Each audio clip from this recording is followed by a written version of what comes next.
ഗോവയിലെ second day ആണിത് കേട്ടോ. എഴുന്നേറ്റപ്പോൾ തന്നെ പൂള് റെഡിയാണോ എന്നാണ് നോക്കിയത്. അപ്പോൾ നല്ല കണ്ടീഷനിൽ കിടക്കുകയാണ് പൂള്. അപ്പോൾ രാത്രി അത് യൂസ് ചെയ്യാമെന്നുള്ള സന്തോഷം കുട്ടികൾക്ക് ഉണ്ടായി. ഇത് അതിന് ശേഷം അവിടെ അടുത്തുള്ള സ്ട്രീറ്റിൽ പോയി ബ്രേക്ക്ഫാസ്റ്റ് കഴിച്ചതാണ് കേട്ടോ. ഗ്രേറ്റ് പഞ്ചാബ് എന്ന് പറഞ്ഞ റെസ്റ്റോറൻറ്റിൽ നിന്നാണ് ബ്രേക്ക്ഫാസ്റ്റ് കഴിച്ചത്. വളരെ ടേസ്റ്റി ഫുഡായിരുന്നു കേട്ടോ. അത് എടുത്ത് പറയേണ്ടതായിരുന്നു. വളരെ ടേസ്റ്റി ഫുഡായിരുന്നു. എന്തൊക്കെയാണ് കഴിച്ചതെന്നൊന്നും ഞാൻ പറയുന്നില്ല. പക്ഷേ എല്ലാം ഈച്ച് ആൻഡ് എവറി ഐറ്റം വളരെ ടേസ്റ്റി ആയിരുന്നു. അത് കഴിഞ്ഞപ്പോൾ തന്നെ ഞങ്ങൾ തിരിച്ചെത്തിയപ്പോൾ തന്നെ ഞങ്ങളുടെ ട്രാവലർ അവിടെ കിടക്കുന്നുണ്ടായിരുന്നു. അതിൽ കയറി നേരെ പോയത് കൊക്കോ ബീച്ച് എന്ന് പറഞ്ഞ ബീച്ചിലാണ്. ആ ബീച്ചിൽ പാർക്ക് ചെയ്തിട്ട് പോകുന്ന വഴിയാണിത്. അവിടെ ബോട്ടിൽ കയറി ഡോൾഫിനെ കണ്ടു കേട്ടോ. കുറേ ഡോൾഫിൻ ഉണ്ടായിരുന്നു, അതിനെ കണ്ടു.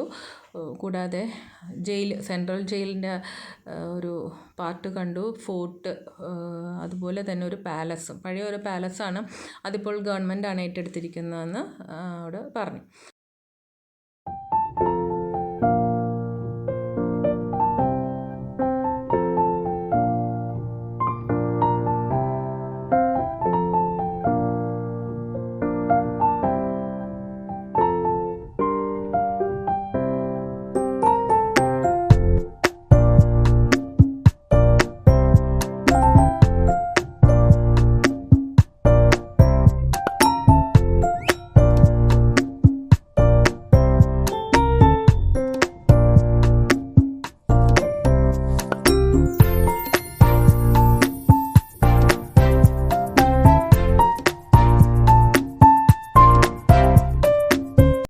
അവിടെ നിന്ന് നേരെ പോയത് ഫോർട്ടിലേക്കാണ് കേട്ടോ.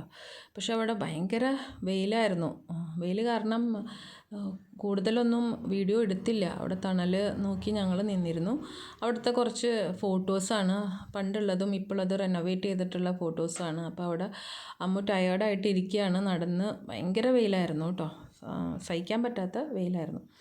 അപ്പോൾ എന്നാലും അവിടെ നിന്ന് കുറച്ച് ഫോട്ടോസൊക്കെ എടുക്കാനായിട്ട് ഞങ്ങൾ വിട്ടില്ല. ഞങ്ങളുടെ കൂടെ ഉണ്ടായിരുന്ന ടീച്ചേഴ്സും എല്ലാമായിട്ട് ഫോട്ടോ എല്ലാം എടുത്തു. അതിനുശേഷം ഒരു ലഞ്ച് കഴിക്കാനാണ് പോയത്. അത് കറക്റ്റ് ഒരു ഗോവൻ താളി, ഫിഷ് താളിയാണ് കഴിച്ചത്. അതും നല്ലതായിരുന്നു കേട്ടോ. അതിനോടൊപ്പം തന്നെ അമ്മു എന്തോ ഒരു മസാല പപ്പടം എന്നൊക്കെ പറഞ്ഞതൊക്കെ വാങ്ങി. അതും വളരെ ടേസ്റ്റി ആയിരുന്നു. പിന്നീട് പോയത് ബാഗ ബീച്ച് എന്നാണ് തോന്നുന്നു അതിൻ്റെ പേര്. ആ ബീച്ചിലേക്കാണ് പോയത്. അവിടെയും നന്നായിട്ട് എല്ലാവരും എൻജോയ് ചെയ്ത് തിരിച്ച് റൂമിലെത്തി ഫ്രഷായി കുറച്ച് നേരം പൂളിൽ കിടന്ന് ഡിന്നർ കഴിക്കാനുള്ള നടത്തമാണ് കേട്ടോ ഇത്. ഡിന്നർ കഴിക്കാനായിട്ട് കുറേ നടന്ന് എന്നുവെച്ചാൽ നൈറ്റ് മാർക്കറ്റിൽ പോകണമെന്നുണ്ടായി, അത് സാധിച്ചില്ല. ഡിന്നർ കഴിച്ച് തിരിച്ച് റൂമിലേക്ക് വന്നു. അന്നത്തെ ദിവസം അങ്ങനെ തീർന്നു. താങ്ക്